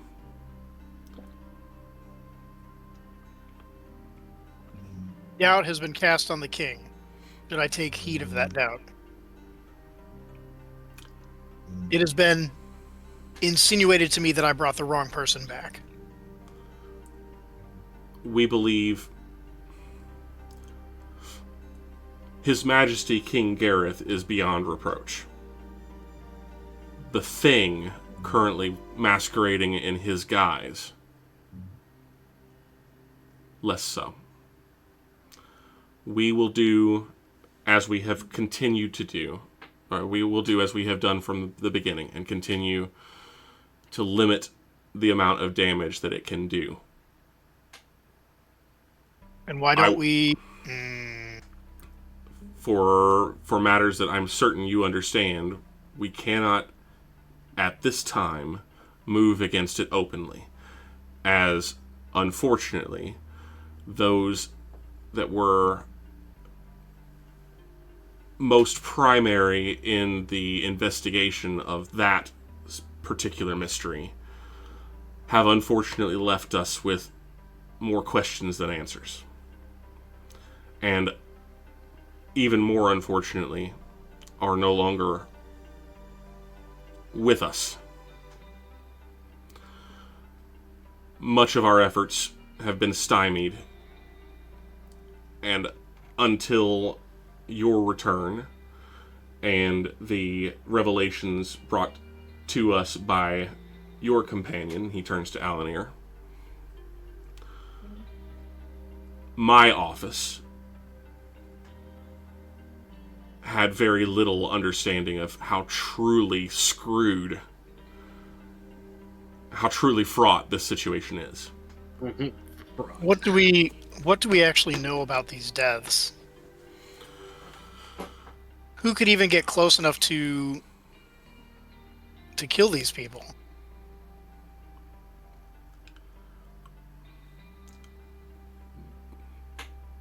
For we can only work backwards from the information that we now have. Thanks to Master Verkine, Master Night Sky, we understand that Celadon Kearney was likely slain by one he believed to be Queen Christine, or those working with her. Given the recent uptick in the presence of shapeshifters, doppelgangers, if you will, and the evidence that you've provided to us on that score, Does seem to be a pandemic, don't it, then? we believe that whoever is responsible is concerted and is very good at what they do. How many of Gareth's inner circle still remain? We can't be certain. We suspect that only Master Cain survives, but he has not been seen in Bloodstone in nearly 2 years.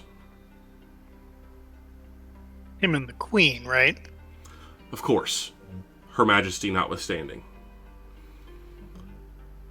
The remaining companions of the Bloodstone Wars, however, are either missing or confirmed dead. Out of character, is Quillen one of those? That is. Quillen is not. Okay. He's the head magus or some such? He's the current Archmage of Bloodstone. Correct. Right. But he's a druid, right? He is a druid, but he is also a wizard. Okay. He's a retired druid who's. That's why he had the deets on the tree, right? Yeah. All right. Well, On that note, though, is there any way you can get extra guards or protection for the real queen, just so she doesn't end up disappearing, only to be replaced by the fake one? Her Majesty is under constant surveillance, at least as much as she will allow. My office is not large. We are specialized. We are intended for a very specific function. We are working with Lord Marshal Constantine and others, Lady Fooling, to step in where we can and provide assistance where we can. But you have to understand, as I'm sure you well know, there are many issues, many grave dangers within the Bloodstone Kingdom to date. This is merely one of them. Important, nonetheless, of vital importance. But we are doing that which we can with the resources that we have remaining to us. We're blind. I will not bend swords with you. The loss of Spy Song has been difficult. We are blind from an intelligence perspective. Are there any other officials in the country that we suspect, similar to Gareth? No one is beyond suspicion, he says, giving you a very pointed look. Well, almost no one. Though we are keeping a close watch on the High Peerage. You should be aware that the Baron Donlevy of Polton is one of ours. He is not the Baron Donlevy of Polton. We have placed him there as the true Baron Donlevy has been missing himself for some time. Baron Donlevy of Polton? Just on the other side of the lake from here. Oh, I gotcha.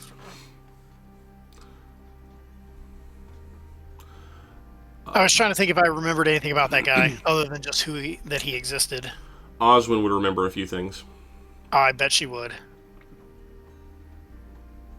I bet she would. I need to get back to that sometime. Anyway, after 7 years.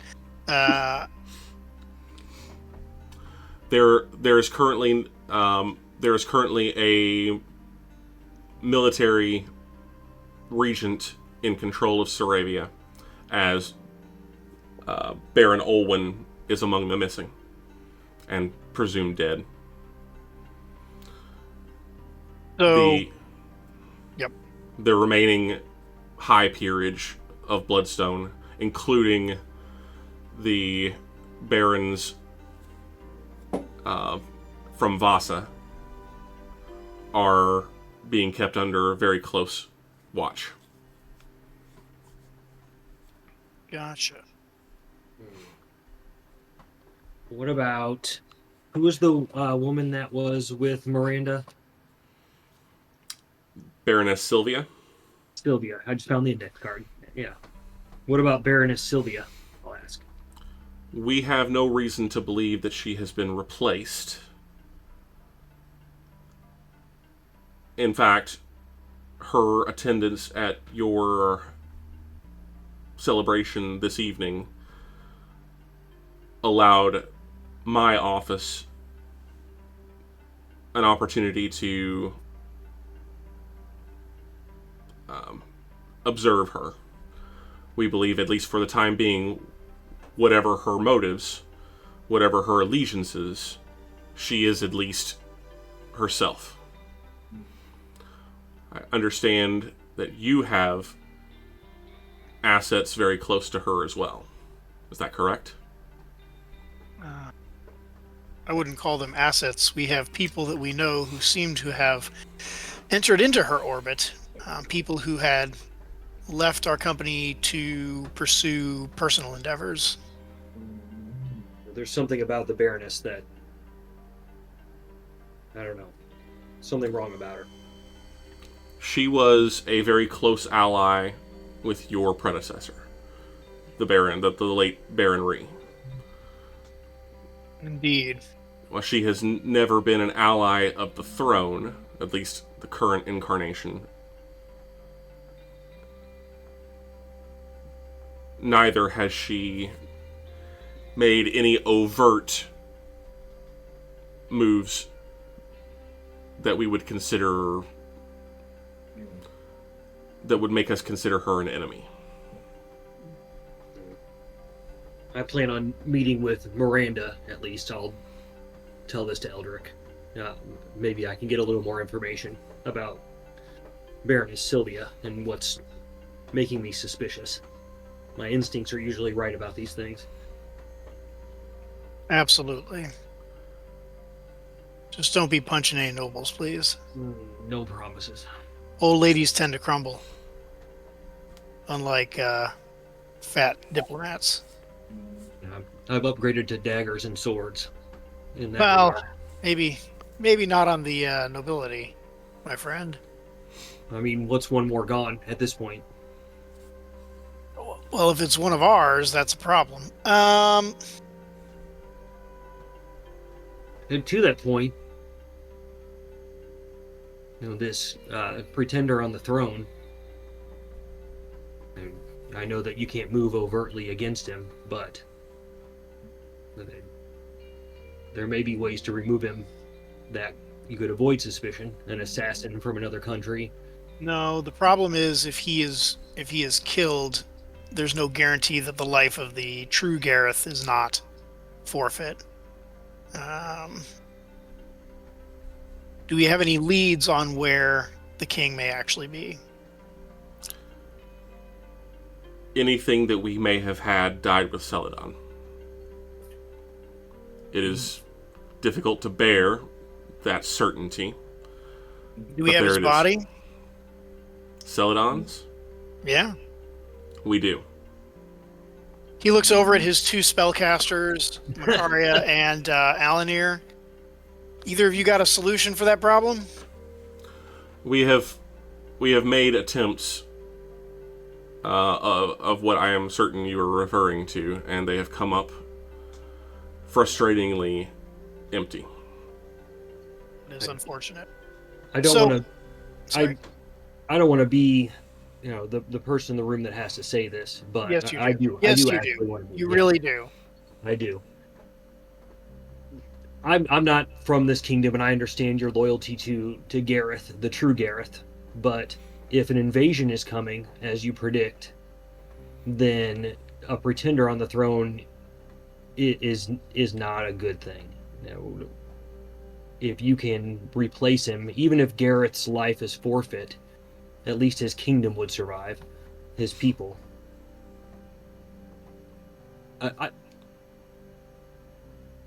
I just think it should be an option. I don't think we should do anything that risks the life of the real king.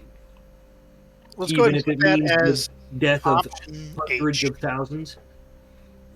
Well, we'll come to that bridge when it happens. So Now, by the time you come to that bridge, it might already be on fire and half collapsed. Barren. We've hardly. I mean, we've no- crossed burning bridges before. Just saying. Yeah, we have some experience in everything going to hell. We put a lot of fires out. We do. That is true. We do. But the people of Bloodstone Kingdom, The No, people they of the absolutely have experience too. the people of the Bloodstone Kingdom are a hardy lot, Master Night Branch. While yes. while your warning does not go unheeded,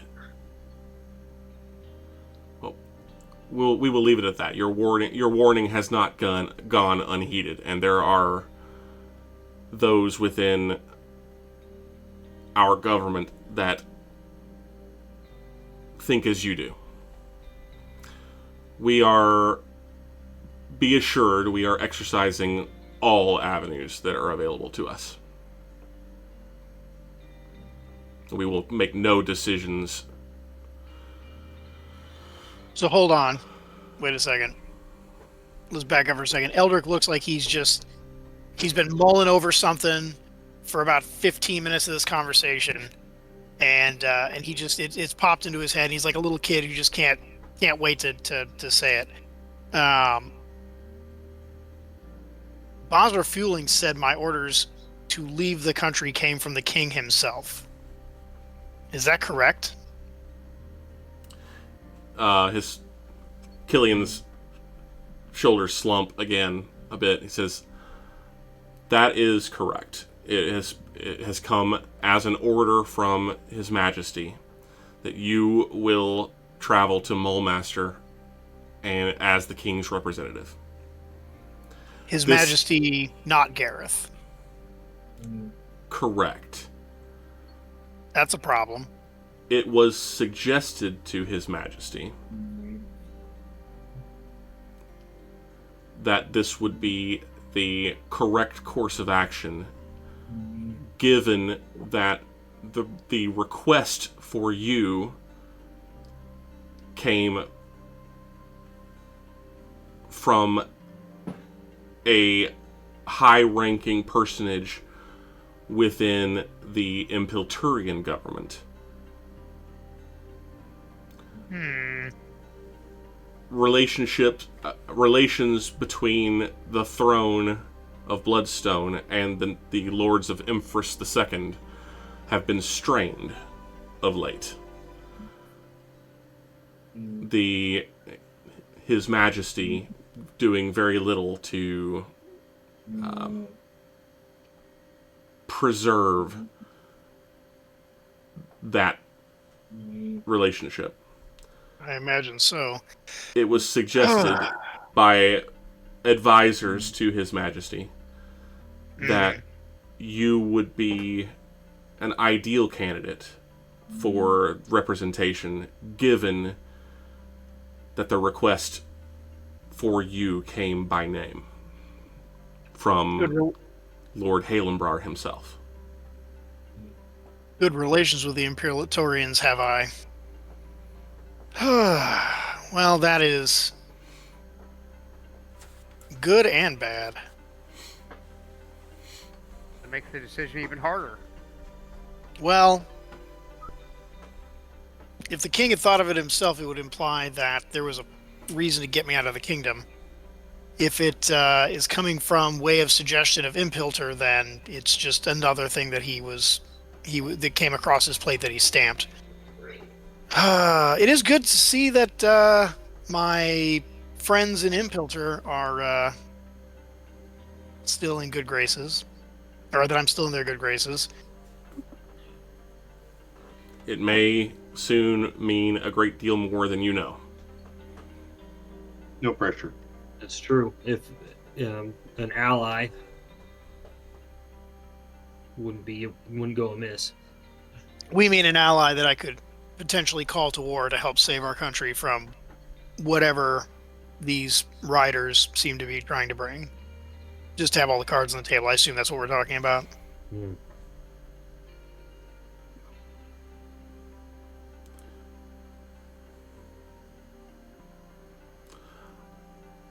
You have much to think about. And while I understand that Grandmaster Fooling has yet more information to share with you given the status of your orders, I intend that when you travel, that you will be accompanied by men and women that you can trust. Your position demands that certain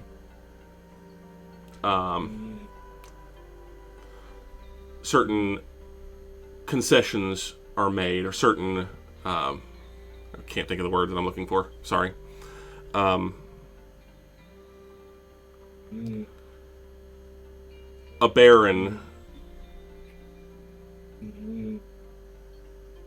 has certain accommodations that must be made in situations of this type, as No, certainly, I understand.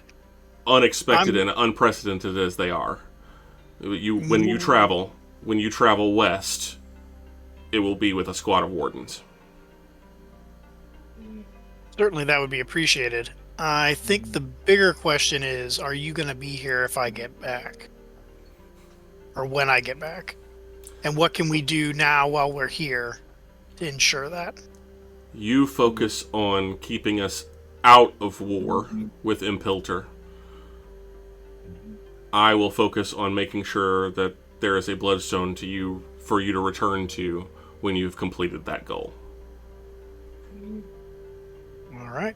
I'm still for the go out to a tower in the middle of nowhere and think real hard about the coin, by the way. Huh. Or gem. I still think that's a good plan, right? Like, just get them to come to us, and we'll just, No, we got rather we got some figure overwhelming power going on here. We can take them. rather figure out who's pulling the strings and take out that than deal with their minions. I mean, it's Nethril, right?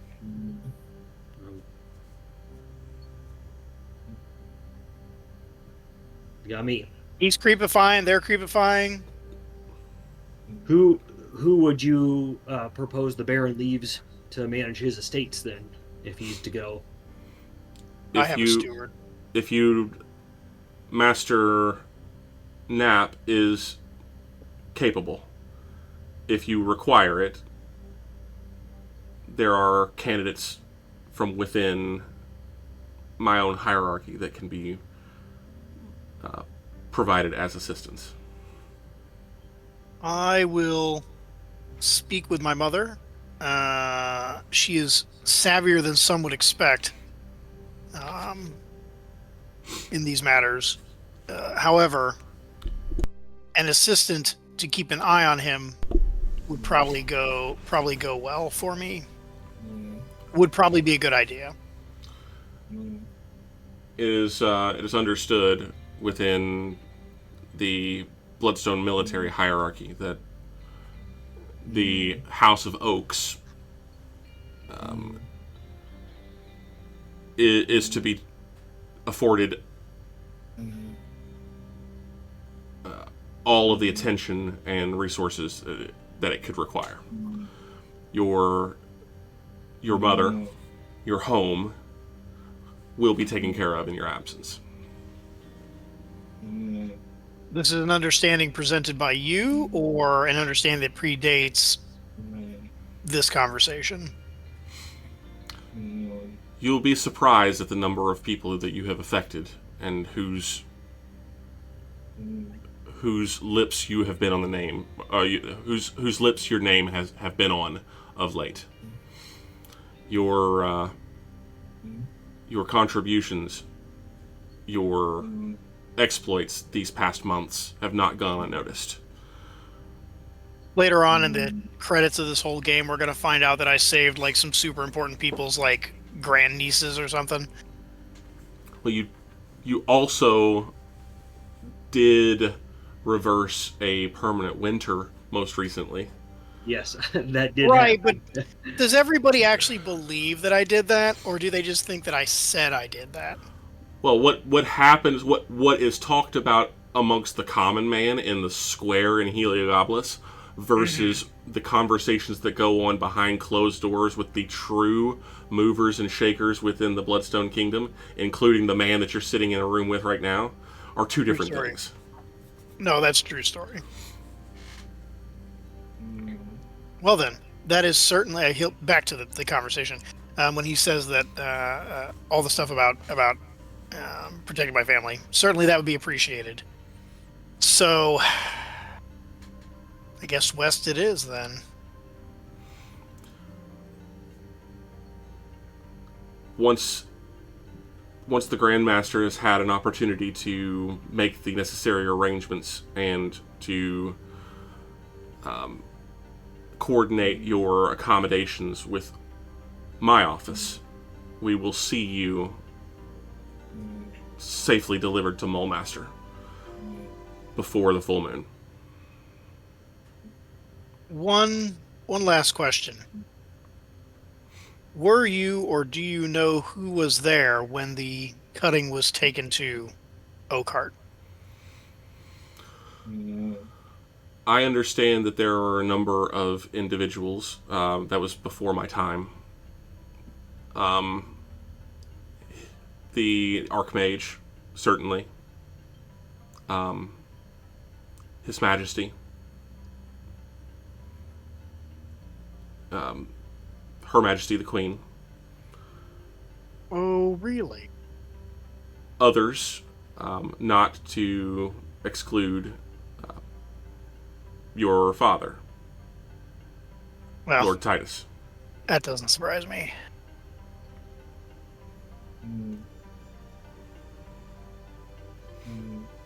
Appreciated.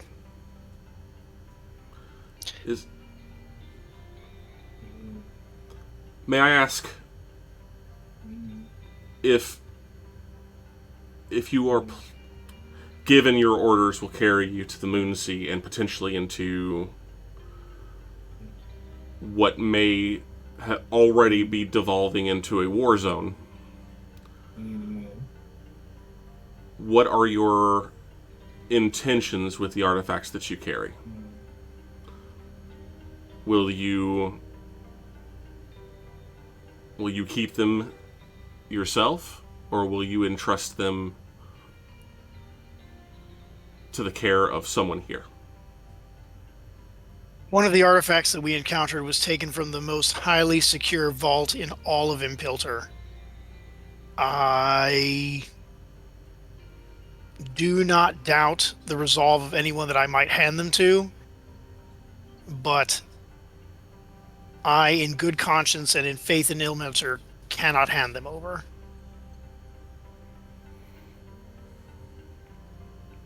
He nods at that, not pleased with the answer, but not surprised by it either. He can tell that Eldrick isn't exactly pleased by that answer either. It's just the best one that he's got. Like, it's all over his face that he wishes there was a different answer to give.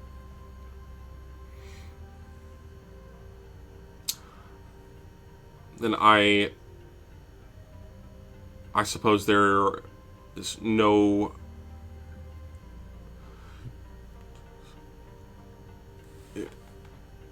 I suppose there's no more that I can provide or that I can request of you at this time. Please understand you are requested to stay within the confines of the palace until such a time as this mess can be resolved for your safety. Eldrick's gonna hold up a finger a second, semi-rudely actually, and kind of look to Alanir and thoros'l and kind of put his hand on his chest. Should we leave one here? Absolutely not. He'll look to Alanir. He'll just shake his head. Okay, sorry, didn't mean to interrupt you. He looks at both of the men that you spoke to, and just really, really looks the two of you over, trying to understand, trying to understand something fundamental about why Eldrick defers to the two of you in the way that he does. And he looks at Makaria, and then back to Sprout, and then back to Eldrick. You are, of course, welcome to stay here within the confines of the castle for as long as you require. We do request that you stay here at least through the until dawn. Mm-hmm. Give us an opportunity to resolve whatever lingering issues there may still be while you are safe and protected. No, the remainder of your guests will be kept here as well, and will be escorted on to wherever they choose to go once morning, once dawn breaks.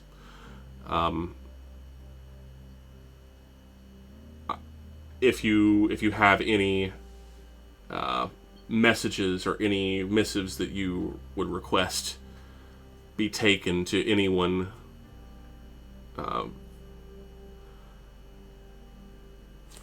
either here within the palace or back at your manor or anywhere else in the city, I'm certain that can be taken care of. And of course, we will keep a close watch on your friend here and make sure that if there is anything that we can provide to speed along his recovery, that will be at your disposal as well. Eldrick will extend a hand. That's greatly appreciated. On a personal note, Baron Oaks, he kind of lingers, holds onto your hand a little bit longer. I very much appreciate all the work that you have done for the Bloodstone Kingdom to date. It has been a true honor to get to know the man behind the stories. I do believe you are a force for good in this kingdom. And I do hope that you truly believe that the Wardens are here to back you. Whatever the cost. Whatever it requires. I do. Tell me, Sebastian, are you the kind of man that keeps a journal? He actually genuinely smiles. He says, "If I were, this Would is you not." say you're much of a sketch artist? I have been known to doodle. Why do you ask? Just curious. I received some things that I don't know who they came from.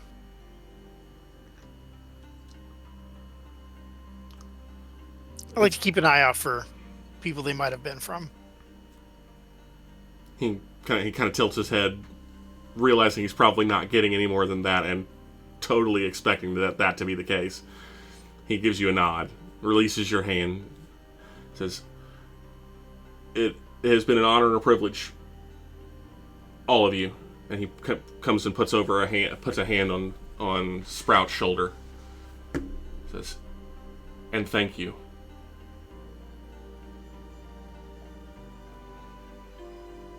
You're welcome, though I don't feel like I did much.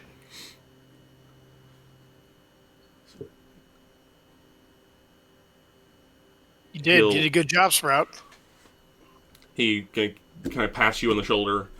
He goes over to his assistant, who's still kind of hovering nearby, and she pulls out the rod again. He takes the rod.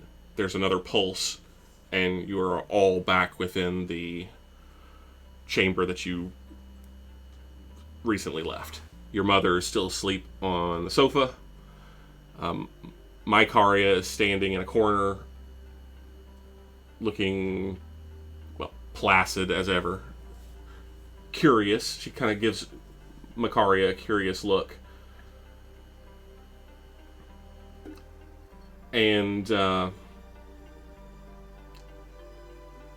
Killian says, "Once again, all of your needs will be met here for the remainder of the morning. Please feel free to get some rest. If there's anything that you require, simply call for it, and it will be summoned at your beck and call. Your Excellency." And he gives a bow, and he and his assistant vacate the room. You will note, as he does so, that there are multiple uniformed and armored and armed soldiers just outside. Excellent. Eldrick will turn to the assembled group, clap his hands, look to his party members. Excellent. What are the odds that man actually lets us leave this castle? And that is where we will end tonight's session, as it is a little bit later than usual. Thank you so much for sticking around, for hanging on these extra 25 minutes. I appreciate that. We try not to go too late because we try to be respectful of everybody's time. We've got folks who are in need of their rest. So we'll go ahead and call it there for the evening. Reminder, there will be no Bloodstone next Tuesday, as there will be no streams for the entirety of next week. But we will hopefully be back on the 5th of March. It is 5th of March, yeah? March 5th for the next episode of Bloodstone. Once again, thanks to everybody who came out. Hope you guys had a good time tonight with the massive lore dump. And we'll see you next time. Good night, everybody. Adios. Have a good night, all.